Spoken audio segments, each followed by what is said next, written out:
Hey, how you doing? And thank you for being a new patron of our channel, How to Get an 800 Credit Score LLC.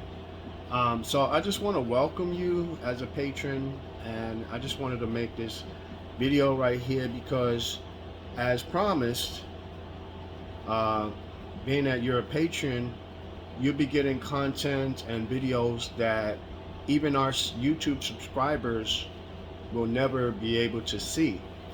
So tonight, I want to basically talk about um, pulling your credit out of, uh, you know, out of trouble or whatever.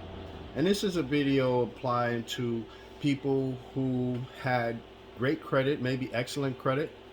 Maybe their credit scores were in the high 700s or even 800s, and now it's went down to maybe bad credit in the low 500s or fair credit in the low to middle 600s credit scores. So basically, a lot of that is caused, well, one main cause of it, and I'm not talking about collections or late payments or anything like that. We will get into that in another video. But right now, we're going to talk about having high balances on your credit cards, and also, well, you don't not having late payments, because we'll deal with that in another video. Late payments and collections, and how to pull out of that after having excellent credit, and how to rebound and um, raise your credit back up again. But for now, we're just going to deal with having high balances, and which does cause you to have high utilization on your credit reports.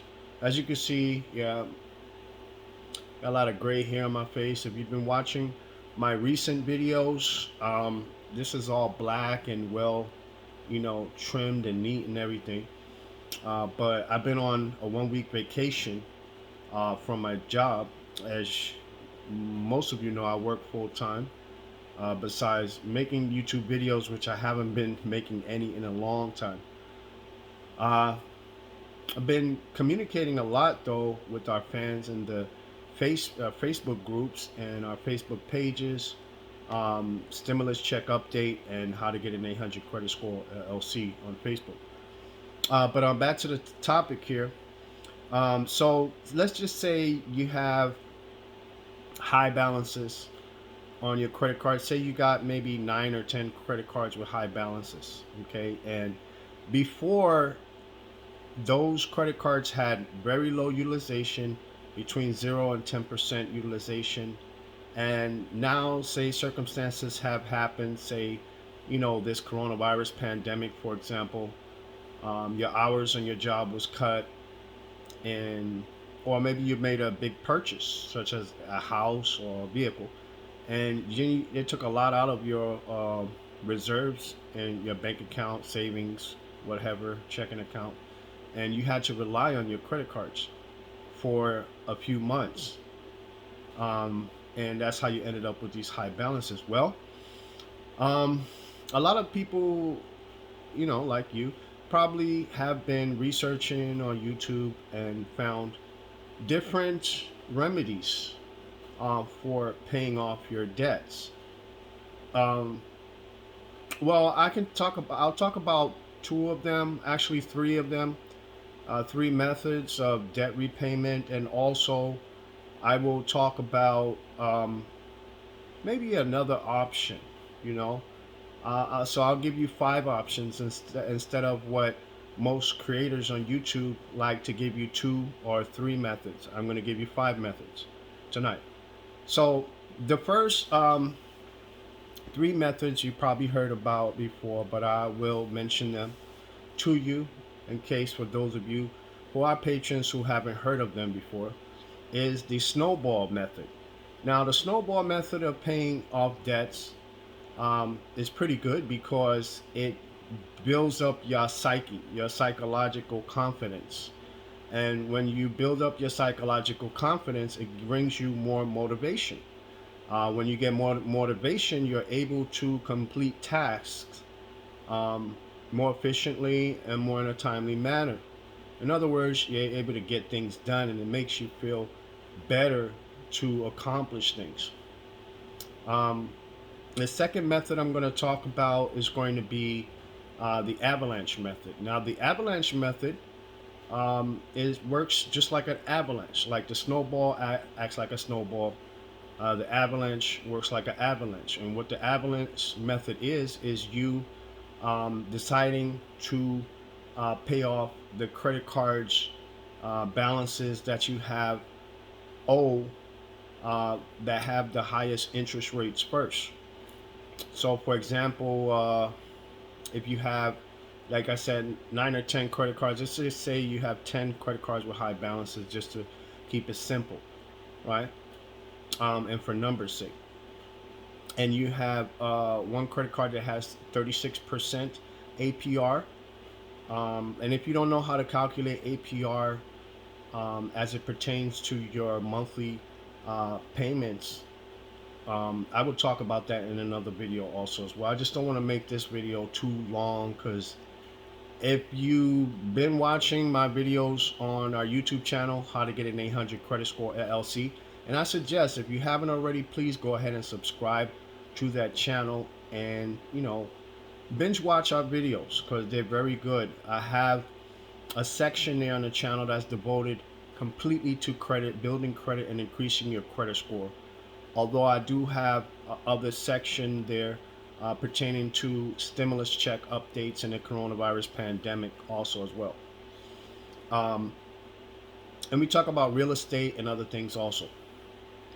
But mostly this video going to focus on credit, because most of you who are patrons here on our Patreon are here for advice on credit and information.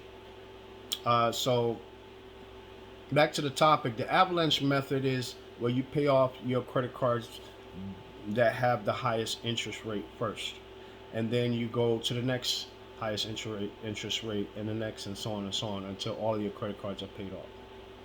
Okay. The third method I want to talk about here is loan consolidation, where you apply for a debt consolidation loan, you get approved. They offer you a lower interest rate than what your APR is on all of your credit cards. So therefore, it costs you less money to repay this debt than if you were just paying this debt off all on your own. Okay, as far as the interest rate is concerned. So it does save money into your pocket, which you could use that money to spend on other things, like maybe paying off your debt quicker. So those are the first three methods of debt repayment. The other two that I want to discuss is also, I don't know what to call this. I haven't thought of a name of it, but what you could do as an idea is, because of the coronavirus pandemic and everything that has been going on, you could call your lenders on all of your credit cards, and you can ask for a credit card forbearance, payment forbearance. How a payment forbearance would work is they would defer or pause your payments for a certain period of time. It depends on what they would approve you for. They may be able to approve you at the customer service or billing department. If so, that's great. But they will not be able to approve you for that much of amount of a time of deferment or a pause in your minimum payments. So if you need longer than what they're offering, because most of the time they will offer like maybe one payment or two payments that they can defer. But if you need longer than one or two payments, then they would transfer you to their financial counseling department. Usually, different lenders call it a different thing. So usually what they would do is they would, start a file on you. And by starting a file, I mean they would ask you a series of questions about your finances, like what your total debt is every month, like what are your expenses that you pay for, you know, food, groceries, um, toilet paper, everything that you spend money for, even your monthly subscriptions, your streaming, internet, phone, cell phone, car payment, mortgage, rent, whatever your expenses are, down to the very minute last detail. Okay. And they would also find out from you, which you would tell them what your income is every month, and you would include any income from like side hustles, second job, small business, if you're independent contractor, whatever it is. If you drive Lyft or Uber or anything, or you're like me, you make videos on YouTube, you would tell them that information. They would include that into your monthly income, and they would take your income and they would subtract your monthly expenses, all of them, and they would tell you how much cash flow you have coming in every month. So for example, if you end up with, you know, $1,000 in extra money after you paid all your expenses every month, then, you know, maybe they could further direct you or guide you on maybe how you can pay off your debt sooner. But if you don't have that extra, you know, cash flow every month, say you end up in a negative $1,000 every month after you paid all your expenses, a negative $1,000 basically means that you don't have enough money to pay all your expenses every month, because you're spending too much money. You're spending $1,000 more than what you have coming in for income to pay off the bills. Okay, so you're $1,000 in the hole every month, basically, is what it is. So like I said in the first case, if you're positive $1,000 every month after you paid off all the expenses, it'll be as simple as redirecting money. You know, maybe you don't know how to, you know, effectively redirect your money so that you can pay off your minimum payments and get your credit cards paid on a timely basis. In the second case, if you're a negative $1,000, then basically you need to get caught up. You need to cut expenses. You know, if there's a Netflix subscription that you really don't need to be subscribing to, then call them up and cancel it. You know, if you know that you could live with only, say, for example, YouTube TV, and you don't need Dish Satellite, Dish Network, and HBO and all these other channels, then, you know, cancel all those other subscriptions and just stick with HBO TV. If it comes to the point where you have to just go with buy an antenna, you know, with a super extended frequency, and just watch free television channels, and that's what you got to do, and cancel all your subscriptions. You know, if you smoke cigarettes and you're buying expensive cigarettes in a store and you have to smoke, then go buy tobacco in the smoke shop. Buy you a cigarette rolling machine, cigarette tubes, and you'll save yourself thousands of dollars every year. Okay, so that's would be like a option number 4 for repayment of debt. That would definitely help you is apply for credit card forbearance. Okay, and everything I just discussed just recently is just explaining the process, you know, and how you may or may not qualify. You may not qualify in the case where you have that $1,000 of surplus money extra every month after you paid off your expenses, but you may qualify if you are in the case, say for example, of a negative $1,000, or you don't have enough money to cover all your bills every month because of your spending habits. Okay, so now a fourth method of repaying of debt, I would say, is loans. You know, when I say loans, it's not necessarily applying for personal loans or consolidation loan like I talked about in method number 3, right? Because this is not something you would apply for, because pretty much you you really don't want to be applying for any type of loans anyway if your credit score is in a bad credit category. Okay, I know. Now we're talking about people. I'm talking to people who had excellent credit or 800 credit scores before, and because of situations that occurred, their credit scores went down into the bad credit or fair credit category. So now, being in that category, you don't want to go applying for any loans. As a matter of fact, if you do apply for loans, it'll just hurt you in the long run because it would just cause you unnecessary hard inquiries, because it'll be very difficult, extremely difficult to get approved for any loans unless it's a secured loan right now with a bad credit, you know, with bad credit or fair credit. Okay, so I'm not talking about those kind of loans that you apply for.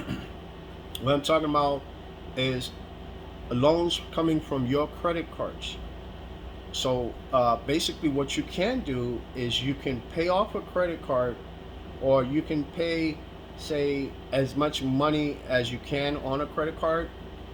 But first, before we get into that, this is let me start from the beginning of it.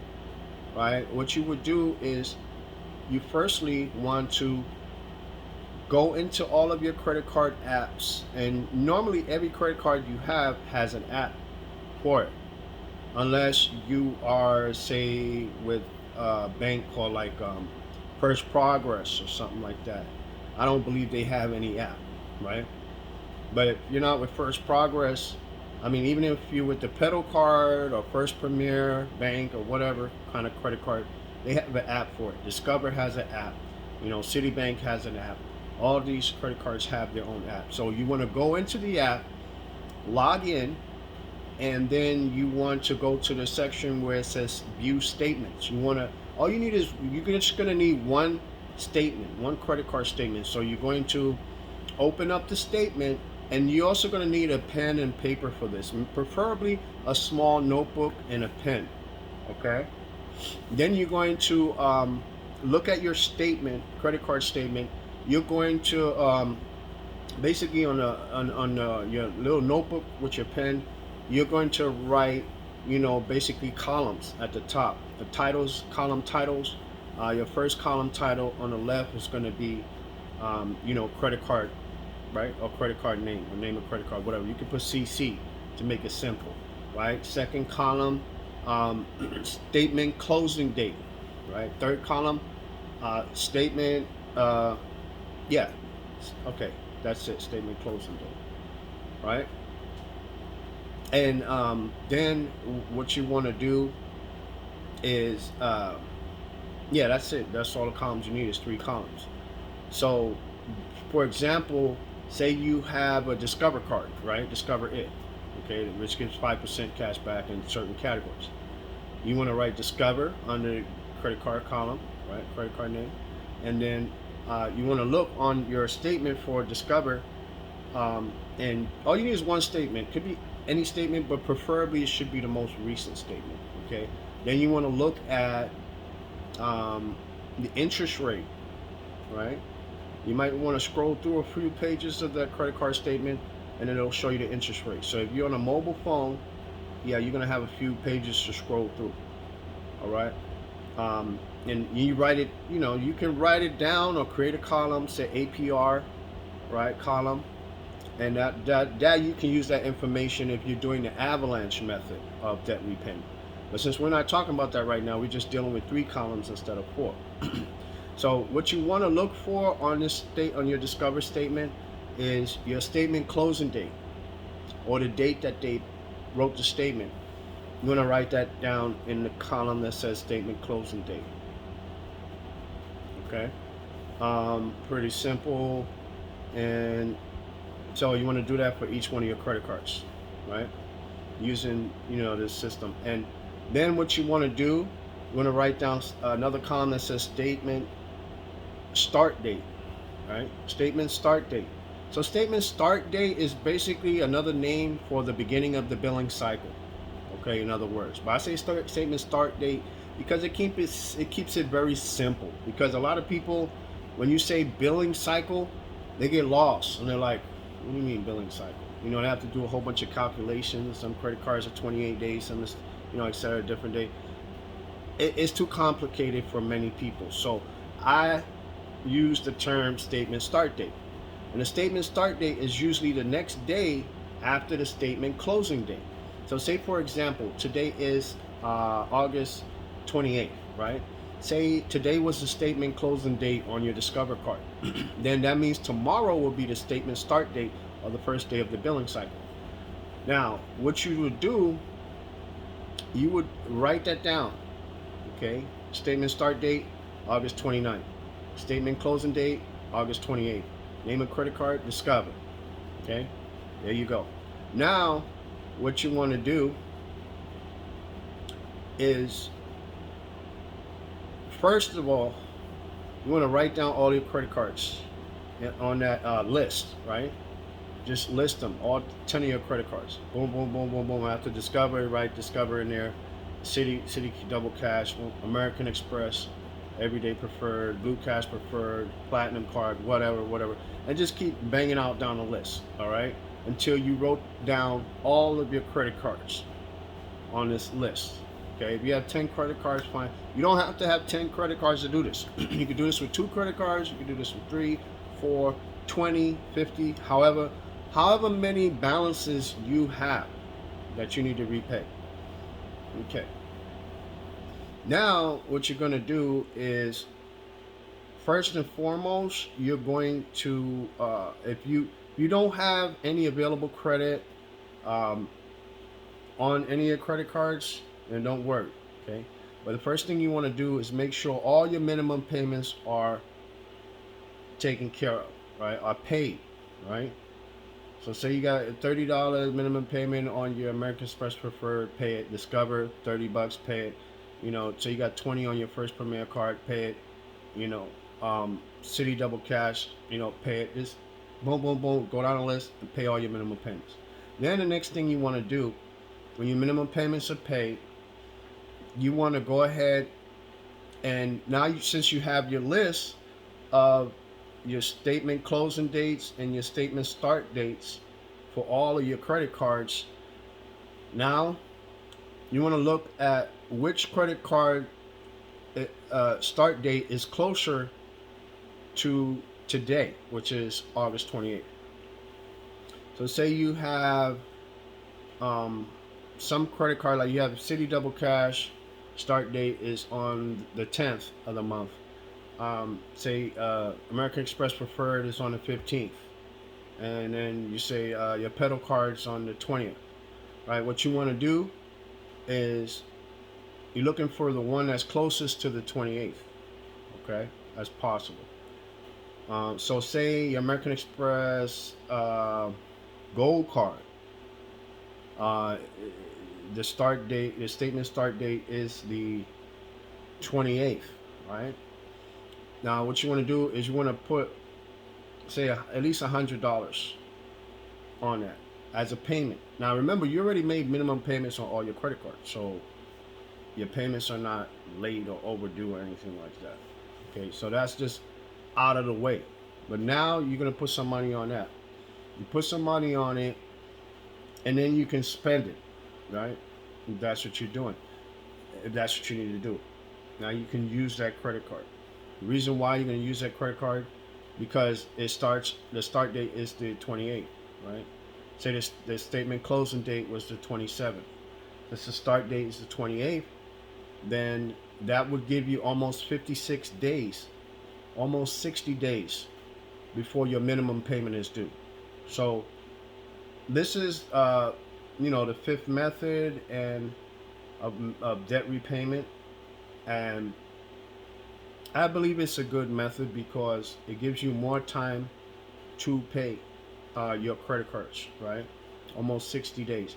Now, another thing you can do is, well, I'll just throw this one in as a bonus, right? Bonus method, for example. You want to work with your due dates, play around with your due dates. Say if you have a bunch of due dates that start in the beginning of the month and the middle of the month, right?